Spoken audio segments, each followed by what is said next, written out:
Doon, paano na yan? Yung upuan ni Inday. Inindyan, no? Sabi ni Inday, bilat kayo. Vice President Inday Sara Duterte, inindyan ang mga buhaya. Dinidma ang impeachment laban sa kanya. Lawestro, sumakit ang panga, nagkangiwi-ngiwi na. Redon, iyak ang animal na cookie. Akala ko siguro nila ay si Inday Sara papasok sa kanilang mga trap diyan sa House of Crocodile Farm. Putang ina, alam na po ng kampo ni Vice President Inday Sara ang galawan ng mga hinayupak na mga buhaya. Muntakin mo ha, busy-busy na ang buong mundo kung paano maghanap ng langis dahil sa naranasan nating crisis na ayon nga ho sa Malacanang, wala daw crisis sa langis. Pero ang animal na budolman na si Bungit na nakatabingi rin ng panga, palaging nakangawi, i-awards, nagdeklara ng state of emergency. Akala ko ba walang crisis sa langis? Akala ko ba walang crisis? Pero bakit nagdeklara ng state of emergency ang buang? Paldo na naman ang mga buhaya itong mga hinayupak na to. Pira yan mga dong. Pag nagdeklara ng state of emergency, ang panggulo, lalo na po ang dahilan ay economic crisis, patay ka diha. Bilyon-bilyong perang makulimbat na naman ng mga animal ng mga buhaya na ito. May pambusal na naman sa impeachment ang mga hinayupak, anak ng kagwang, no? Wala na nga ho silang makukuhang pera dahil nabisto na po sila sa pangungurakot at pagnanakaw sa kaban ng bayan dyan sa flood control. Nagkaroon ng crisis, nagkaroon tuloy sila ng dahilan kung bakit, kung paano maglabas at maghanap ng pera. Matik yan, yung kaban ng bayan, ilalabas talaga yan at gagamitin nila kung saan-saan. At wala na po tayong magiging trace nito kung paano, saan nila ginamit ho ito. Basta, magdeklara ng state of emergency, uubusin ang pera ng bayan. Magandang tanghali po sa ating lahat. Palike po muna, pa-share, pa-subscribe, at pakipindot po ang inyong notification bell. Malaking tulong po yan sa aming mga DDS political vloggers, lalo na po kami mga independent at ipinaglalaban po namin ang katotohanan para sa bayan. Ang Bisdak Historiador din po, pa-subscribe din. Nasa description po, ipipin ko po yung link para sa pangalawang YouTube channel ko po. Okay, so ngayon po nakatakda ang impeachment hearing muli daan sa Committee on Justice laban kay Vice President Inday Sara Duterte, March 25. Pero bago po natin pag-uusapan, ay pakinggan po muna natin itong balitang ito na nagdeklara na ho ng state of emergency itong budolman na sinabi walang crisis. Narito mga kababayan ko ang balitang iyan. Mga kapatid, nagdeklara na ng National State of Energy Emergency si Pangulong Bongbong Marcos. Dahil pa rin po yan sa tensyon sa Middle East na banta sa supply ng langis. Kapag sinabing State of Energy Emergency, ibig sabihin may banta sa kakulangan ng enerhiya. Kaya pwedeng magpatupad ang pamahalaan ng agarang hakbang tulad ng pagtitipid sa kuryente, pagkontrol sa supply at mas mahigpit na monitoring. Kasabay nito, binuo ang Uplift Committee na pamumunuan ng Pangulo. Sila ang magbabantay sa supply ng langis, pagkain at iba pang essential goods. Sisiguruhin nilang tuloy-tuloy ang serbisyo sa publiko at mapoprotektahan ang mga pinaka-apektadong sektor. Layunin nitong hindi lang maiwasan ang krisis kundi mapanatiling umaandar ang ekonomiya. Ang tindi nga ho ng ang tindi nga po ng pagkadeklara, no. Talagang exclusive dito sa Department of Energy. State of Emergency. State of Energy Emergency, anak ng kamote, no. Ito na ang maliwanag, no. Ang mga ugag. Ang sabi ng mga ugag. Ako'y natawa lang kasi sabi nila, wala daw krisis sa langis. Pero ngayon, nagdeklara ng state of emergency ang mga buwang talaga. Alam mo, mga sabog talaga ang mga animal, no? Hindi nila naintindihan kung ano ang ginagawa nila sa bayang ito. Taka na, wala yata mga pinag-aralan tong mga animal, no? Sige, ikaw nga, sige. Kayo, mga bubunistang tanganista, mga inayupa kayo. Anong to? Paano ninyo titimbangin ito? Ang sabi kasi ni Chucky Claire, tsaka ni Garin, kasama si Bangag. Walang walang crisis sa langis. Walang crisis sa langis. Pero, magtayo tayo ng crisis management. Tapos, kalaunan, nagdeklara ng state of emergency, putang inumin nyo. Ang bububaw ninyo. Tapos nag-aayuda pa, no? Putang ina, 10,000. Operator, 10,000, okay lang sa inyo yan. Ginagawang tanga ang mga Pilipino ng mga tangang opisyal ng gobyerno. Ang tindi nga kasi exclusive, no? State of Energy Emergency. Walang crisis po yan, Yor, wala. Budol na naman tong animal na ito para sa akin. Saan po mapupunta yung pera? Sige nga. Tang inumin, mapupunta kaya sa bayan yan? Mapupunta yan sa mga mali-malita? Yung malita ni Luistro, madagdagan na naman ang animal. Malita ni Bungit, madagdagan na naman. Malita ng mga buhaya, mga madagdagan na naman. Alam nyo ba kung magkano? Magkano daw yung available na pundo para dyan sa crisis? May crisis na aminado ng mga animal. Isang araw lang, sabi walang crisis, ngayon may crisis na talaga. Paano mga ulaga, no? Eh, binabas sa social media na walang crisis. Tangina, ginagawa lang yung tanga mga tao. O, tingnan nyo ha. Ilang bilyon, sabi ng Department of Budget and Management? 230 billion yung available na pundo para umano sa apekto ng nangyayaring crisis ngayon. No? Paldo na naman ang mga hayop na to. No? Tiba-tiba na naman si Bungit. Nakahanap na sila ng paraan. Paano makakuha ng bilyon-bilyon? Hindi lang siguro bilyon makulimbat nila, kundi trilyon-trilyon eh. Nakahanap sila ng paraan. Kung paano tustusan ang kanilang mga luho. Sabi daw magtitipid. Para sa atin lang yun. Mga ordinaryong Pilipino. Pero, sa kanila, mga nasa Malacanang, hindi uso ang pagtitipid. Lalo na yung budlat na mata na si Baki. Oh, bahala kayo dyan, mahirapan kayo. Basta kami, magtagay kami ng 1 milyong, 1 buti na alak. Kaya tama naman. Basta maglamyarda lang kami, magparty-party, tugs-tugs-tugs. Alright! Nasabihin ni Bigay, everybody happy! Let's do the party! Hindi naman yan, magtitipid. Party sa Makati, manunood pa ng concert. Hindi ka makailan, nanonood ang buang ng concert eh. No? Hindi lang natin ay content. Pero anong sense ng sinasabi ninyong state of emergency kung ang gobyernong nakangiwi ang panga ay until now hindi pa rin aminado na mayroong oil crisis? At pilit pa rin nila binubodo lang taong bayan.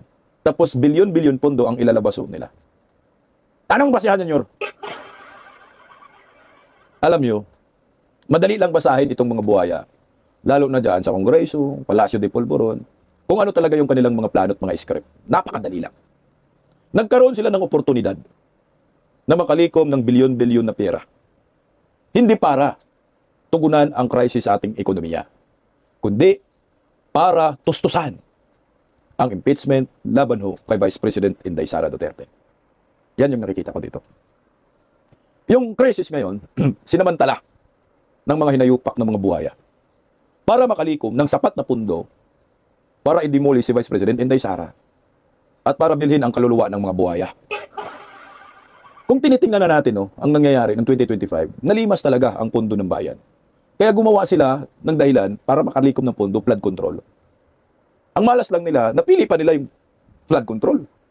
Na kapag umulan, pag walang flood control, babaha. Yun ang malas nila doon, kaya nabisto.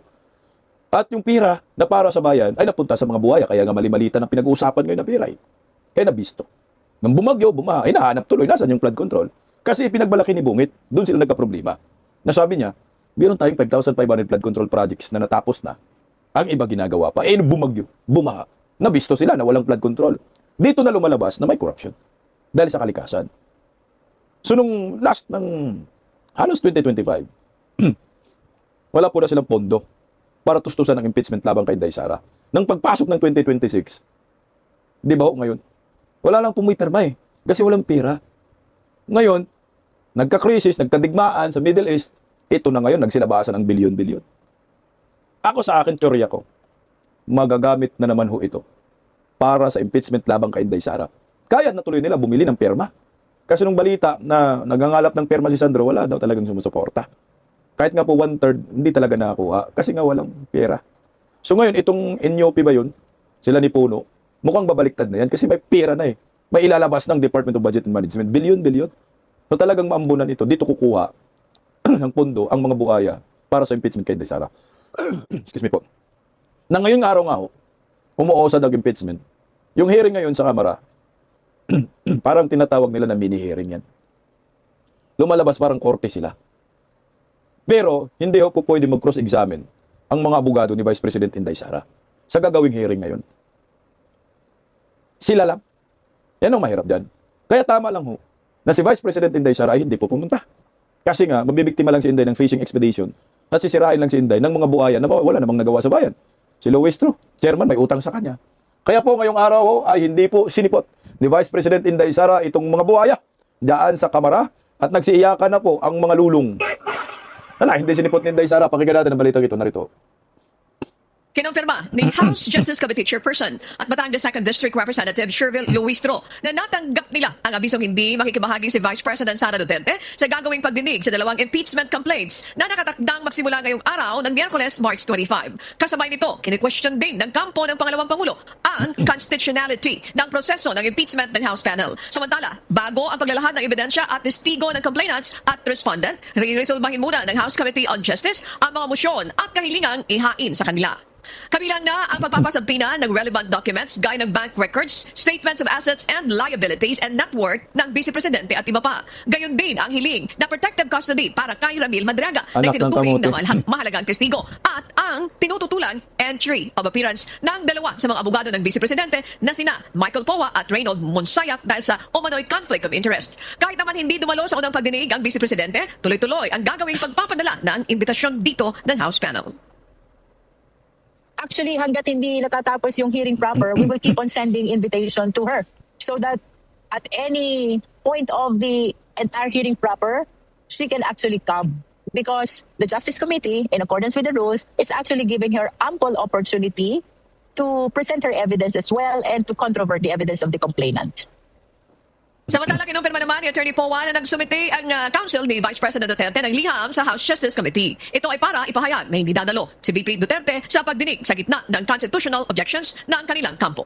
Tama po ang desisyon ng Office of the Vice President, ng legal team ni Vice President Inday Sara Duterte. Para sa akin goods po. No? Isipin mo narinig nyo yung balita. Ito kasi ay trap, no? Trap kay Vice President Inday Sara. Resolbahin nila yung tungkol sa pagsabpina di umano ng mga bank accounts ni Inday Sara. Putang ina. Isang fishing expedition, isang kalukuhan. Saan ka nakikita? Kayo complainant, wala kayong ebidensya, tapos mag-hearing kayo, hihinga. Excuse me po, putang ina. Binaukan ako. Nanood yata si Luistro. Wala kayong ebidensya, nag-complaint kayo. Tapos hihingi kayo ng ebidensya sa inireklamo ninyo. Uy! Ginawa yung tanga mga Pilipino. Ano si Inday Sara, bubo? Maliwanag, fishing expedition. Kangaroo court ang tawag dito sa Committee on Justice. Tingnan mo naman sinong nagsalita, si Luistro. Meron pang motion na gustong talakayin nila dyan. Anong motion? Putang ina, kailangan daw protektahan si Madriaga.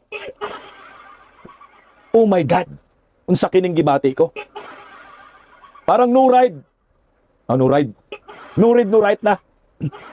Ang mga animal na to.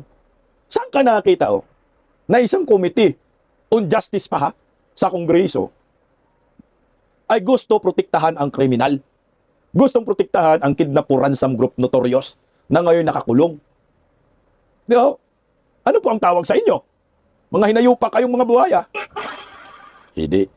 Protector kayo ng mga kriminal. Tang inomino, ang hirap sa bansang ito na sinasahura natin itong mga kongresistang ito para protektahan ang mga kriminal na mga kidnapper na ito. Notorious po ito Sila Madriaga. Come on. Gising na, kaibigan. Harap-harapan na tayong niluloko. Kasi, bakit mo protektahan ito? Credible ba ito? Ano ba ang kredibilidad nitong mga animal na to? Madriaga? Saan ang galing itong impyerno na ito? Kidnapuran sa group lang naman. Marami namang nabiktima ng mga inosente, pero pinoprotektahan ng Committee on Justice. Na nagbistulang po kayo mga protektor ng kriminal. Sa bagay, si Luistro, tingnan mo naman. Yung asawa niya hanggang ngayon hindi niya mailabas-labas dahil sa kasong rape. Ilabas mo asawa mo, Luistro. Wala kayong mga kredibilidad dyan sa Committee on Justice. Kahit imbitahin nyo nang imbitahin si Inday Sara, wala kayong magagawa dyan. Ako sa akin din naman tama lang na hindi po puntahan ni Inday dyan at hindi kayo siputin. Empty yung lamisan ni Inday Sara yan. Ulala, iyak si Ridon. Kasi pag pumunta si Inday Sara dyan, i-demolish lang si Inday Sara at hindi re-respetuhin ng mga buhaya. Tandaan mo, Vice President yan si Inday Sara. Pinakamataas na mandato sa kasaysayan ng ating bansa. Nakakuha ng 32 million votes. Saan ka nakakita? No? Na yung isang leader natin sa ating bansa, ang pinakamataas na boto sa kasaysayan, gusto nilang i-impeach.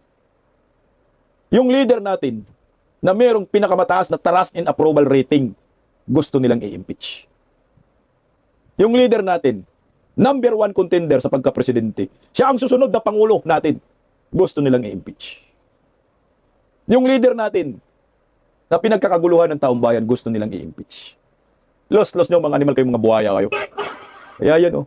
Iyak si Ridon ito. Kasi ano lang naman dyan si Inday Sara, papahiya lang, fishing expedition.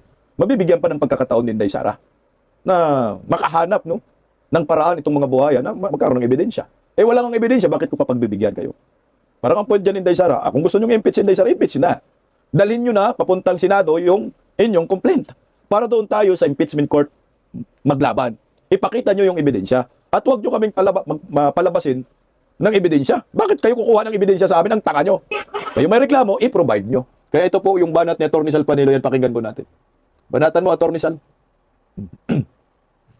Ng Attorney Sal. Pero sa ngayon, Attorney Sal, wala pa daw pahayag ang kampo ni VP Sara kung dadalo siya sa pagdinig sa Kamara kaugnay nga itong impeachment complaints laban sa kanya ayon kay Representative Terry Redon. Ayon sa mga mambabatas, mahalagang humarap daw siya upang sagutin yung mga paratang dahil ang kanyang pagliban ay maaaring magpabilis sa pag-akyat ng kaso sa Senado.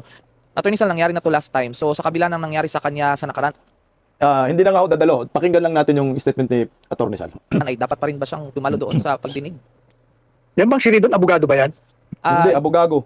Sa ano? Yes, Attorney Sal. Sa Palagay ko hindi. Dahil Hindi, yung mga hindi. payag niya, hindi pang abogado yan. Hindi yan abogado. Nag-rule na nga Hmm. na gaya ng sufficiente na yung sustansya, sufficient in substance, sufficiente na ang forma. Madalit sabi, pag sinabi mong sufficient in substance, may mga ebidensya ka na. Correct. So ano pang dapat na dahilan para dumalo itong si Inday Sara? Kung gusto mong, gaya nga na sinabi niya, at gaya rin nung sinasabi niya ng programang ito, mulat sa poll, yung una palang hataw nila dyan sa impeachment, Abogado pala ito si Ridon. Ano natin? Abogadong abogago. Yan, maliwanag tayo dyan. Oh. nakita na natin na walang legal na batayan. No basis. Walang impeachable ground. Katatawanan lahat ang kanilang mga batayan. Kaya, ano pang kailangang sagot ni Inday Sara? Correct. Nakakalimutan din itong mga bugoy na to na pag ikaw ay nagdemanda, Kailangan may ebidensya. ang burden of proof ay nasa nagdidemanda. Correct. Hindi kailangang magsumiti ng ebidensya. Ang dinidemanda mo, kailangan patunayan mo na yung dinidemanda mo ay may kasalanan nga. So, nakihinday Sara yan kung bibigyan niya pa ng dignidad, whether she will dignify the summons to her by the House of Representatives. Yung problema dito sa mga nandiyan sa Kongreso, yung mga abogado, mukhang hindi naman nagpa-practice, kaya hindi nila alam kung paano gagawin. At Kasi karamihan, nun, hindi rin walang practice yan. Karamihan, contractor yata. Wala talagang mangyayari dyan. Pero kaya na sinabi ko hindi ko nagkamali ang programang ito. Sinabi natin, yung Committee on Justice, moro-moro lang yan. At totoo nga nangyari. Dahil kahit na walang patayan sa legal, walang ebidensya, puro laway, sabi nila, sufficient informant substance. Ang sabi pa po natin, siguradong pasado yan sa plenaryo. Pero, pupusta ko sa inyo, hindi sila makakakuha ng 215 boto para isulong nila yung impeachment sa Senado. Mababawasan yan. Definitely, bawas na bawas yan. Ngayon, pagdating sa Senado, kaya rin ang sinasabi natin, absuelto. Dismiss kagad yan. Absuelto or dismiss. Sapagkat wala naman talagang kasalanan. Yan talagang pinulitika lang siya, siniraan, pilit na tinatanggal sa pwesto, at pilit na dinidisqualify bilang kandidato sa Panguluhan sapagkat siya ang pinakamalakas. Correct. Hindi lamang pinakamalakas, itinadhana na ho ng mga Diyos ng tadhana ang Patay. pag-upo niya sa Malacanang bilang presidente ng bansa, bilang apat na putwalo. Kasi si Presidente Duterte, pang ilan nga ba? 16th president nga ba? President. 16th president si Presidente Duterte, 17 si Marcos Jr. Pang 18 na ito. Tama ba? Labing Pang 18 na presidente na siya. Nakatakda na yun, wala na sila magagawa doon. Kaya manalangin na sila na hindi sila makukulong pagdating ng panahon. Kinabahan nga si Trillanes sa Atty. Sal. sabi ni Trillanes, ito. Ngunang inang Trillanes na yan. Trillanes, aminadong baka ito na ang kanilang huling pagkakataon. Itong 2026, make or break na to, sabi ni Trillanes. Pagka hindi, mapanagot di umano, si Inday ang mga Duterte, itong 2026 ay palakas na yan. Sabi, sila ng palakas at in the lead to the 2028. Wala na naman talaga, alam naman yung Trillanes. Umiyak ka na lang. Balik rehas ka. Kasi yung executive clemency ay ginawad sa'yo, pwede yung bawiin ng Pangulo ng Republika ng Pilipinas dahil sa inasal mo. Alam niyo po pala yung executive clemency parole. Kapag gumawa ka ng katarantaduhan sa bansa, ay automatic pwede pala ma-revoke yan. Oh, ma-revoke, matama ba? Revoke, ayan. Babawiin ba? Pwedeng bawiin ng Pangulo at pwede kang makulong muli. Kaya ikaw, nagawaran ka, dapat magpakatino ka. Kaya ikaw, Trillanes, siguradong makulong ka muli. Ang nakita ko nga, trap po ito. Tama si Atty. Sal na, yes, sabi ninyo, sufficient in form, sufficient in substance, sufficient in ground. Pero bakit wala kayong ebidensya? Kaya muro-muro. Kung may ebidensya kayo, i-forward nyo na yan sa plenaryo, sa sesyon, para mapagbutuhan na kung talagang may numero kayo. At kung ma-impeach ba talaga si Inday Sara Duterte, ang lumalabas, parang sinasayang nyo lang yung pera ng bayan dyan. No? Gumagawa pa kayo ng mga eksena. Ginamit nyo pa yung impeachment for publicity. Wala naman talaga kayong ebidensya. Pero bakit kailangan pa ninyong paharapin si Inday Sara? Kayo yung complainant kung sa tingin ninyo, impeach sa inyo si Inday Sara, impeach nyo na. Para magkaalaman na. Kasi sa akin lang bakit ako pupunta dyan sa lugar ng mga complainant? Tapos, tatanungin ako, kukunin nila yung mga statement ko at gagamitin against sa akin at magkaroon tuloy sila ng ebidensya. Simpleng logic Wala kayong ebidensya, mag-fishing expedition kayo, ipapatawag nyo ako para magkaroon kayo ng ebidensya. Ano ako, tanga? Ba't ko pa kayo pagbibigyan ng pagkakataon na makahanap pa ng ebidensya para ako ay ibaon ninyo sa impeachment na gawa-gawa ho ninyo? Di ba? Simple lang Hindi naman siguro mga ugag itong mga abogado ni Inday Sara. Ang bottom line nito, wala naman talagang pag-asang ma-impeach si Inday Sara. Sabihin na lang ho natin, sige na, impeach natin dito sa Kamara dahil meron na tayong pagkukunang pera, nagdeklara ng state of emergency itong si Bangag. So meron na kayong pera na magagamit. Pero pagdating sa Senado, mangangamote pa rin po kayo. Nahihirapan pa rin ho kayo. Dahil politically motivated naman po talaga itong impeachment labang kay Inday Sara. Sino nagtimon yan? Si Sandro, nabudlat ang mata. Ang bubo Di naman alam yan Bakit weak ang piso? The piso is weak because the dollar is strong. The dollar is strong because the piso is weak. Anak ng kagwang. Sabi ni Atty. Rowena Guanzon, the piso is weak because BBM is high. Ay, bulburon. Ito, pakinggan natin yung isang political expert patungkol po dyan sa impeachment labang kay Inday Sara. Rito, sir. Pasok, sir. Ito pala. Nakikita niyo po ba na hindi talaga lubusang uusad po or nakikita nila na pahirapan ang pag-usad nitong impeachment? Kaya ang gagawin na lang nila, lulubos-lubusan nila yung panahon, nababanggit nga nila na meron daw silang mini trial. Na gagawin dyan po sa Kamara is para either maisulong yung kanilang sariling interes, hindi talaga for accountability kasi nabanggit nyo nga parang hindi patas yung treatment sa mga impeachment laban kay Marcos Jr. at dito po kay VP Sara. Doon na lang nila ibubuhos for the purpose na magkaroon ng masira ang pangalan ng pangalawang Pangulo po, Attorney? Actually, Admar, ang kanilang pinaka-ultimate objective na ma-convict si VP Sara doon sa Senate, which at this time is an uphill climb. But yung pinaka-short term nila na target, yung sinasabing mini trial, is to destroy, to blacken, to demonize the Vice President, to create a narrative. Kahit pa yung narrative na yan ay comical, pero basta lang makakreate ng narrative. For example, kay Madriaga, ano bang talagang nobody in his right mind, objective mind, would give credence to that very incredible testimony coming from a detained person diyan sa Bilibid. Kung nabilibid ka, sabi ba ni Secretary this Congressman Puno, sabi niya, I used to become the DILG Secretary. Alam niya kung anong sitwasyon diyan sa Bilibid. So kahit na anong sasabihin, anong ipasabi sa kanya, sabihin niya talaga niyan. Kasi for his own comfort, kung yung ibigay sa kanya na trade-off. And then, paniwalaan natin yan. Yung allegation about grave threats. Ano bang grave threats yan? Meron bang ebidensya na talagang meron ng kinontrata si Vice President Sara Duterte na papatay kay President Marcos, kay First Lady at saka kay Speaker? So, conditional nga yan Correct. So, paano hindi ka maging crime yan? Ako, simpleng abogado lang ako, Admar. But if that case will be filed, talagang mag-dismiss yan kasi walang katawa yan katawa-tawa talaga yan. Hindi yan naabot sa yung prima facie case na yung may certainty of conviction. Yan na ang pamantayan ngayon sa even in the preliminary investigation stage. Kung objective lang ang prosecutor, talagang diyan pala ng level, dismiss na yan. So, pangatlo, yung confidential funds. Meron bang ebidensya na nagsabi na ang funds na yan ay landed into the pockets of the Vice President? Kahit nga, assuming merong discrepancy sa paggamit ng funds, the ultimate penalty of this allowance is restitution.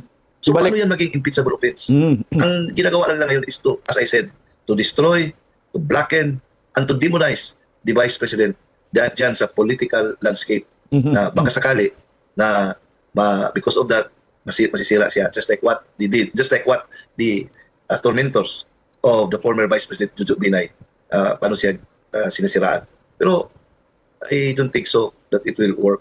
Lalo ngayon na ang mga tao ay, in fact, people are no longer watching kung ano nangyari dyan sa house. Kasi ang mga tao ngayon ay talagang fighting for survival. Imagine, Adman, paano yung simple middle class lang na tao, yung mga monthly income earners, karamihan dyan, may mga sasakyan. How can they cope with the skyrocketing price of oil na unanticipated? Yan ang worry natin, yan ang concern. Balik ako dun sa sa sinasabi niya yung notice of disallowance na ang penalty lang yan ay mababaw lang, mababa. Kunyari, ang Commission on Audit, mayroong na-notice na yung isang departamento ay walang mga attachment, no? Ang kanilang report sa kanilang financial statement. So mag-ano yan ng notice of disallowance. Pero pag bibigyan ka nga, pwedeng i-apila. So ngayon, pag bibigyan ka, kailangan meron kang supporting documents, ipaliwanag mo sa kuha kung saan napunta yung pera. Tsaka mag-attach ka ng mga resibo o dokumento. Pero kung sasabihin pa rin ng kuha, hindi yan po pwede, wala kayong may pakita, ang penalty dyan, hindi naman kaso, restitution. So ibig sabihin nun, yung balanse ng isang departamento, no, na hindi, na-audit ng Commission on Audit, na hindi nila tinanggap yung inyong mga dipinsa, yung amount na yun, nakakulangan, pag audit nila, yung nakita nila doon, yung difference, yun yung ibabalik ninyo. Magbabayad kayo. Yun lang, hanggang dun lang. So walang criminal liabilities po doon. Hanggat pag naibalik mo na, balik na naman. Pero wala nga akong nakita dyan sa kay Vice President Inday Sara. Dahil ang sabi nga ho ng Commission on Audit ay maayos ang financial statement ng Office of the Vice President. At binigyan pa nga ho ng pinakamagandang audit rating. Ano po yung audit rating? Unmodified opinion within 3 consecutive years. Kaya ang taong bayan makikita itong mga serkos ng mga kongresista sa impeachment. Walang maniniwala dyan. Lalo na sa presyo ng langis ngayon, ang taas na. Tuloy lang natin sa attorney. Pangalawa, yung presyo ng mga bilihin. Alam mo, I'm not an economist, but if the price of oil increases, may domino effect yan. Everything is affected. Correct Lahat ka dyan. mag-increase. Yan ang inatupak, yan ang problema na inatupak ng mga taong bayan ngayon. Siguro sa mga ultra-rich, like mga congressmen dyan, they cannot feel it kasi wala sa kanila yung kahit pa mag-full tank everyday sila. Kasi sintabos na yan sa kanila, daming pera nila. Lalo na ngayon, may mga incentives pa siguro sila. So, ito ang talagang masakit. Dahil they are not doing their job, pero sige, gawin nila yan, but I don't think so that mag-epekto yan sa pagkasira ni Vice President. Baka lalo pang aangat yung rating ng Vice President kung gagawin nila yan. Na talagang walang basihan, para api. Filipinos do not like oppressors. Tama yan, attorney. Talagang angat palalo si Inday Sara, lalo na ho ngayon. Wala namang ebidensya, no? Facing expedition. Unahin pa ba yan ng taong bayan, yung impeachment kaysa dito? Diyos ko, tingnan mo naman ang diesel, 136 na. Tingnan mo naman yung gasolina, 125 na. Oh, mga 127. O paano na to, Nyor? Tama ba? Ay, pareho pala diesel yan. Pareho diesel pala yan, sorry 136. Wala kasi akong sasakyan Ayan, power, B-Power diesel, 136. Yung fuel saver nila, 125. Yung gas nila, 98.70, mag-100 na. No? Pero sa ibang gasoline station, 100 na po. Kaya tama lang ho, itong ginawa ni Vice President Inday Sara. Redon, paano na yan? Yung upuan ni Inday. Pikat. Ininjan. No? Sabi ni Inday, bilat kayo. Lukuhin ninyo, lulol yung panot. Hindi po, pumasok sa bitag itong si Vice President Inday Sara Duterte ng mga buhaya dyan sa Kamara. Kaya, ang gawin na lang ninyo, manguyot na lang kayo. Pagdating ng 2028, paniguradong walis kayong lahat. Ako, Day, no mercy si Inday Sara. Huwag mong patawarin to si Luistro, Day. Pakulong mo rin yan kasi nagkanlong yan ng mga kriminal. Pati si Madriaga, kinanlong din nila. Yan si Lide Lima. Ipakulong yung mga hinayupak na yung mga kaliwa na yan pagdating ng 2028. Kaya ikaw, Trillanes, yari ka dong